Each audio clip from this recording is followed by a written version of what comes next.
U prethodnom videu govorio sam o Teltonikinom RMS sustavu, znači daljinski nadzor koji je dotada koštao 2 eura mjesečno, a sad vam ga nudimo po puno boljoj cijeni u 5-godišnjim ili 10-godišnjim paketima, ovisno da li uzmete sa uređajem ili naknadno.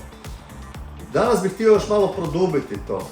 RMS nije samo za Teltonikine uređaje najvišeg ranga, znači X seriju. RMS kod Teltonike možete koristiti i na rutu 200 i na TRB-u 145, znači na čistom modemu. Stvara vam se jedan kompletno novi svijet upravljanja vašom opremom.